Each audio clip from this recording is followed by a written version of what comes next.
ఈ హర్ష్ కుమార్ గారికి సంబంధించిన ఒక ఆడియో లీక్ ఈ రోజున మీ ముందు పెట్టబోతున్నాను. అన్ని ప్రశ్నలకి సమాధానం వచ్చేది. ఏమంటే ఆడియో కాల్ అండి, ఈ ఆడియో కాల్ వినిపిద్దామని నేను అనుకోలేదండి ఎప్పుడు, ఎందుకంటే నాకు నచ్చదు అలాగా. ఇది వాళ్ళ అబ్బాయి నాతోటి మాట్లాడిన ఆడియో కాల్ అండి. ఆడియో కాల్ అంతా కూడా వినిపించట్లేదు నేను, ఎందుకంటే ఎథిక్స్ కాదు నాకు తెలుసు. కానీ ఇంక ఇతను ఇలా వదిలేస్తే దీన్ని ఇంకా జనాన్ని క్రిస్టియన్స్ నమ్మించి, ఎస్సీలు నమ్మించి, దీన్ని మొత్తం పెంట చేసి హిందువులు లేకపోతే క్రిస్టియన్స్, హిందువులు దళితులు కొట్టుకునేలా తీసుకొచ్చేస్తాడేమో అని భయంతో ఇతన్ని ఎవరెవరైతే నమ్ముతున్నారో వాళ్ళు ఏమన్నా కొద్ది మంది అన్న కాస్త బుద్ధి తెచ్చుకుంటారని నేను ఇది బయట తీసుకురావడం జరుగుతుందండి.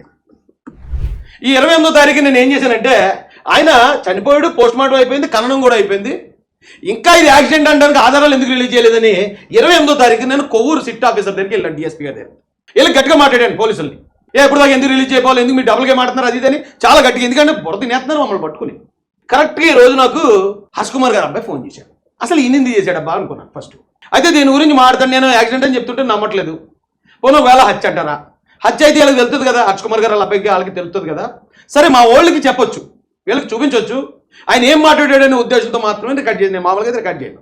అది ఒకవేళ మా మహాసేనలు ఉన్నారు, వాళ్ళు కూడా నన్ను అనుమానిస్తున్నారు, నేను కూడా ఏదో పార్టీ కోసం లేదా పార్టీ పదవుల కోసం నేను చేస్తున్నాను అనుకుంటున్నారు. వాళ్ళకన్నా ఇగో రే బాబు ఇదిగోరా హర్ష్ కుమార్ గారు అబ్బాయి కూడా చెప్పాడు అనేది మనం వాళ్ళకి చూపించవచ్చు అనే ఉద్దేశంతో రికార్డ్ చేశాను నేను. ఆ రికార్డ్ చేసిన ఆడియో ఇది శ్రీరాజ్ గారి నెంబర్ అండి. ఏమనుకోకండి శ్రీరాజ్ గారు, మనం ఆ రోజు ఫ్రెండ్లీగానే మాట్లాడుకున్నాం. కానీ ఇప్పుడు ఒక జాతిని, అలాగే ఒక కులాన్ని, ఒక గవర్నమెంట్కి యాంటీ అవ్వకుండా కాపాడుకునే బాధ్యత నా మీద ఉంది. అట్ ద సేమ్ టైం ఈ జాతికి, కులానికి ఈ గవర్నమెంట్ బ్యాడ్ చేసేస్తున్నారు, ఆ గవర్నమెంట్ని కాపాడుకోవాల్సిన బాధ్యత కూడా, రెండు బాధ్యతలు నా మీద ఉన్నాయి. కాబట్టి మొన్న మీ నాన్నగారు కూడా ఏమన్నా ఆధారాలు ఉంటే బయటపెట్టండి అని ఆయన ప్రెస్ మీట్లో ఆయన నాకు పర్మిషన్ ఇచ్చాడు. కాబట్టి నేను ఇది కాస్త అంటే ఒక 1.5 minute పెడతాను అంతే బయట.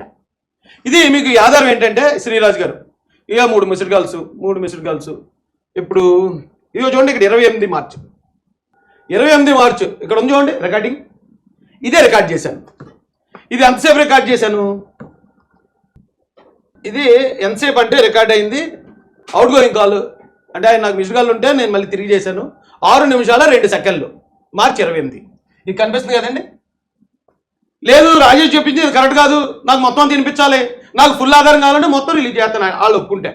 హర్ష్ ఇంకా చాలా మాట్లాడాడు ఆయన, అవన్నీ బయటపెట్టడం భావ్యం కాదు. కాబట్టి ఆయన ఇప్పుడు హర్ష్ కుమార్ గారు ఏదైతే ఇంటెన్షనల్గా గవర్నమెంట్ని, ఇటు కులాన్ని, మతాన్ని బ్యాడ్ చేస్తున్నాడో దాని వరకు మాత్రం బయటపెడతానండి.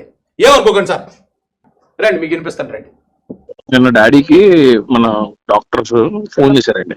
ఫోన్ చేసి ఖచ్చితంగా ఒంటి మీద దెబ్బలు ఉన్నాయి కుమార్ గారు, జరిగింది యాక్సిడెంటే, అదైతే మటుకు అన్కండిషనల్ ఫ్యాక్ట్, అతనైతే పడిపోయాడు, కానీ ఒంటి మీద దెబ్బలు ఉన్నాయి.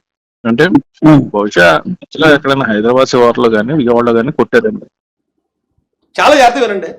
ఇది మార్చి 28 మాట్లాడింది నాతో. మార్చి 28 నేను ఏమంటాడంటే, ఇది జరిగింది యాక్సిడెంటే, అన్కండిషనల్ ఫ్యాక్ట్. ఎవరు చెప్పారట, వాళ్ళ డాడీకి పోస్ట్ మార్టం చేసిన డాక్టర్లు చెప్పారట, ఇన్వెస్టిగేషన్ ఆఫీసర్ చెప్పాడట, కన్ఫర్మ్ చేశారట ఇది యాక్సిడెంటే, అన్కండిషనల్ ఫ్యాక్ట్. అయితే దీనికన్నా ముందే ఆయన దగ్గర దెబ్బలు ఉన్నాయి, అంటే ఈ యాక్సిడెంట్లో పడిపోయి చనిపోయినప్పుడు కన్నా ముందే ఆయన మీద దెబ్బలు ఉన్నాయి 28న.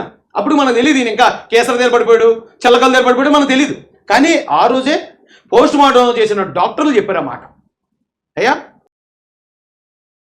నిన్న డాడీకి మన డాక్టర్స్ ఫోన్ చేశారండి. ఫోన్ చేసి ఖచ్చితంగా ఒంటి మీద దెబ్బలు ఉన్నాయి కుమార్ గారు, జరిగింది యాక్సిడెంటే, అదైతే మటుకు అన్కండిషనల్ ఫ్యాక్ట్, అతనైతే పడిపోయాడు, కానీ ఒంటి మీద దెబ్బలు ఉన్నాయి. అంటే బహుశా ఎక్కడైనా హైదరాబాద్ శివార్లో కానీ విజయవాడలో కానీ కొట్టేదండి. హైదరాబాద్ శివార్లో కానీ లేకపోతే విజయవాడ దగ్గర కానీ కొట్టారేమో, అంతకుముందు కొట్టారేమో. అంటే మరి ఆ కొట్టుకొని గాయాలు అయ్యి ఉన్నాయి కదా, కొట్టారేమో. అంటే అప్పుడు ఆయన డౌట్, జెన్యూన్ డౌట్ అది. ఆ రోజు క్లోజ్ అయిపోయింది. నేను ఆ రోజు ఎప్పుడైతే పోలీసుల దగ్గరికి వెళ్ళి ఇది హత్య మాకు అనుమానం ఉందని మాట్లాడాను, ఈయన వెంటనే నాకు చేసి రాజుగారు ఇది హత్య కాదు, ఇది యాక్సిడెంటే, కాబట్టి మనం పోలీసులు లేకపోతే మరొకరు మీరు ఇంకెవరిని ఏమనకండి అనే ఉద్దేశంతో ఫ్రెండ్లీగా చెప్పాడు నాతుడు ఆయన. అప్పుడు ఆయన కూడా జెన్యూన్ ఉన్నాడు. హర్ష్ కుమార్ గారు మొత్తం టోటల్ చేంజ్ చేసాడండి. పోస్ట్ మార్టం చేశారు, దాని ముగ్గురు క్రిస్టియన్స్, అదొకటి మీరు కడుపులో పెట్టుకోండి. మనోళ్ళు డాక్టర్లు పోస్ట్ మార్టం చేసిన డాక్టర్లు ముగ్గురు క్రిస్టియన్స్ అని చెప్పి ఆయన చెప్తున్నాడు. అంటే మరి క్రిస్టియన్స్ పోస్ట్ మార్టం చేసిన వాళ్ళు కూడా అమ్ముడిపోతారా? వాళ్ళు కూడా అమ్ముడిపోయారా? వాళ్ళల్లో ఒకటి మేము అన్ని రికార్డెడ్ గా ఉన్నాయి మా దగ్గర, వాయిస్ రికార్డింగ్ అన్నీ ఉన్నాయి. చంద్రబాబు నాయుడు గారి మీద చాలా బాధ్యత ఉందండి. హైదరాబాద్ నుంచి ఆంధ్రప్రదేశ్ వరకు ఎక్కడో దగ్గర ఆయన వీడియోస్ కానీ మీరు కానీ ఓపెన్ చేసి ప్రూవ్ చేయగలిగితే మేము అందరం మీ వైపే ఉంటాం. కానీ అది ప్రూవ్ ఆయన ఏమడిగాడండి? హైదరాబాద్ నుంచి విజయవాడ దాకా అంతకుముందు ఏమన్నా వీడియోలు ఓపెన్ చేసి ఆయన పడిపోయినట్టు కానీ లేకపోతే ఇంకేమైనా కారణాలు కానీ రిలీజ్ చేయగలిగితే మేము అందరం మీతోనే ఉంటామని చంద్రబాబు నాయుడు గారు అని చెప్తున్నాడు. వాళ్ళ అబ్బాయి ఆయన పక్కనే ఉంటాడు. మరి అది పోలీసులు అందరూ రిలీజ్ చేశారు. అది రిలీజ్ చేశారు. ఆయన వైన్ షాప్కి వెళ్ళింది రిలీజ్ చేశారు. ఆయన పడిపోయింది రిలీజ్ చేశారు. ఇక్కడ పోస్ట్ మార్టం రిపోర్ట్లో 26వ తారీఖున 27వ తారీఖున ఏమైతే చెప్పారో తర్వాత దానికి సంబంధించిన ఆధారాలన్నీ బయటపెట్టారు. ప్రూవ్ చేయలేని పరిస్థితుల్లో మాత్రం మేము అందరం బాధపడాల్సి వస్తుంది, మీరు బాధపడాల్సి వస్తుంది. మీరు ఇన్వాల్వ్ అవ్వండి, దీంట్లో న్యాయం చేయండి, నాలుగు వదిలేదు దీన్ని. కొన్ని ఇది అన్నా చంద్రబాబు నాయుడు గారు చేయించారా లేకపోతే లోకేష్ గారు చేయించారా? వాళ్ళకి ఏం అవసరం ఉంది? లేదు కదా. చూడండి ఎంత ఎంత ఉందాగా మాట్లాడాడు ఆయన. ఇప్పుడు ఇది గాలి కుదిలేదండి, ఇన్వెస్టిగేషన్ చేయమనండి. ఎప్పుడు 28ని మార్చి 28ని మాట్లాడాడు అంటే అప్పటికి ఇంకా ఎంత సిట్ వేస్తారని లేకపోతే ఇంత పెద్ద స్థాయిలో ఎంక్వైరీ జరుగుతుందని ఆయన ఊహించలేదు. కాబట్టి చంద్రబాబు నాయుడు గారికి లోకేష్ గారికి చెప్పండి, ఒకవేళ ఏమైనా ఇందులో ఏమైనా చంద్రబాబు నాయుడు గారు లోకేష్ గారిని చంపిస్తారు వాళ్ళకేం అవసరం అండి అని హర్ష కుమార్ గారు పెద్ద అబ్బాయి చెప్తున్నాడు. కానీ హర్ష కుమార్ గారు ఈ రోజు వచ్చి చంద్రబాబు నాయుడు గారిని చంపేశారని చెప్తున్నాడు. మరి ఎవరి మాట నమ్మాలి?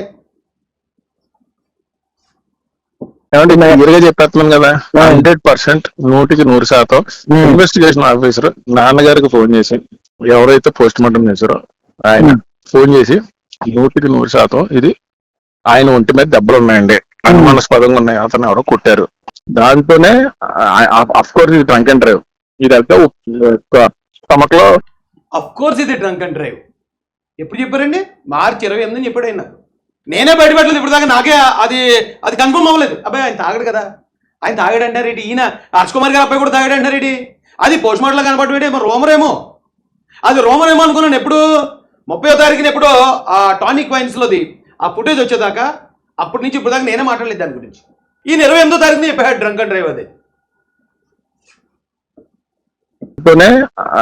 అఫ్ కోర్స్ ఇది డ్రంక్ అండ్ డ్రైవ్, ఇదంతా స్టమక్లో ఇదేదో ఉందంట, కానీ కానీ కానీ ఆ దెబ్బలు కూడా ఉన్నాయి కదా, ఎవరో కొడిగోళ్ళకు పెద్ద బ్యాగ్ వచ్చినట్టు ఉన్నాడు. డ్రంక్ అండ్ డ్రైవ్ కానీ దెబ్బలు కూడా ఉన్నాయి. ఎవరో ఆయన కొట్టేశారు, ఎక్కడో ఓ పెగ్గు దాగి వచ్చేసాడు. అదే ఆయన మాట్లాడిన మాట. అక్కడ దాకా ఇచ్చాను బయటికి. ఇందులో మధ్యలో నేను అవునండి ఆయన తాగడండి, ఆయన తాగినట్టు నాకే కనపడలేదండి, నేను మాట్లాడిన మాటలు కూడా ఉన్నాయి కానీ ఎడిట్ చేయించాను ఎందుకంటే లెంత్ పెరిగిపోతుందని. కానీ ఆ 6 నిమిషాల 2 సెకండ్ల ఆ వాయిస్ ఏదైతే ఉందో అది రిలీజ్ చేయమని కనుక హర్ష్ కుమార్ గారు లేకపోతే వాళ్ళ అబ్బాయి గారు కనుక పర్మిషన్ ఇస్తే నేను అఫీషియల్గా మీడియాకి రిలీజ్ చేస్తాను, నా ఫోన్ కూడా ఇచ్చేస్తాను. నా ఫోన్లో రికార్డ్ చేసిందే ఆ కాల్ లాగ్ నుంచి నేను అది వినిపిస్తాను. పక్కా ఎవిడెన్స్. డ్రంక్ అండ్ డ్రైవ్ అని కన్ఫర్మ్ చేశాడు ఆయన. అంతకన్నా ముందు ఎక్కడో పడిపోయాడు, దెబ్బలు అదే ఎవరో కొట్టాడు అనుకున్నాడు, అప్పటికి దెబ్బలు ఉన్నాయని కన్ఫర్మ్ చేశాడు. ఇది చంద్రబాబు నాయుడు గారికి లోకేష్ గారికి ఏం సంబంధం లేదండి అని కూడా చెప్పాడు ఆయన. 3 డాక్టర్లు కూడా క్రిస్టియన్ డాక్టర్లు అండి, వాళ్ళే కన్ఫర్మ్ చేశారండి మాకు. కానీ 28వ తారీఖున ఎలా చెప్పేస్తాడండి ఆయన? ఇప్పుడు తాగడం లేదనేది మనకు 30 దాకా తెలీదు, లేదా ఆయన అంతకుముందే పడిపోయాడు చింతన దెబ్బలు ఉన్నాయనే విషయం మనకు 1వ తారీఖు ఏప్రిల్ 1, 2, 3 ఆ తారీఖుల దాకా తెలీదు. మరి ఆ రోజు హర్ష్ కుమార్ గారు అబ్బాయి తెలిసిందంటే హర్ష్ కుమార్ గారికి తెలియకుండా ఉందా? ఆ రోజు డాక్టర్లు అది యాక్సిడెంట్ అని కన్ఫర్మ్ చేశాక, అది డ్రంక్ అండ్ డ్రైవ్ అని కన్ఫర్మ్ చేశాక ఈ రోజు యాక్టింగ్ ఈ డ్రామాలు ఏంటి? మళ్ళీ ఈ డ్రామాలు మీరు చేస్తున్నది కాకుండా మీరు ఒక కులాన్ని మతాన్ని అడ్డు పెట్టుకునే నాయకుల్లో మాట్లాడుతూ మీరు గవర్నమెంట్ గ్యారంటీ చేస్తున్నారు. మేమేమో ఈ వర్గాల్ని గవర్నమెంట్కి కలపాలి, గవర్నమెంట్తో ఎలాగైనా అనుసంధానం చేయాలి అని చెప్పి మేము ప్రయత్నిస్తూ ఉంటామా? మీరేమో ఎప్పటికప్పుడు చెడగొడుతూ ఉంటారా? ఏం పద్ధతి అండి ఇది?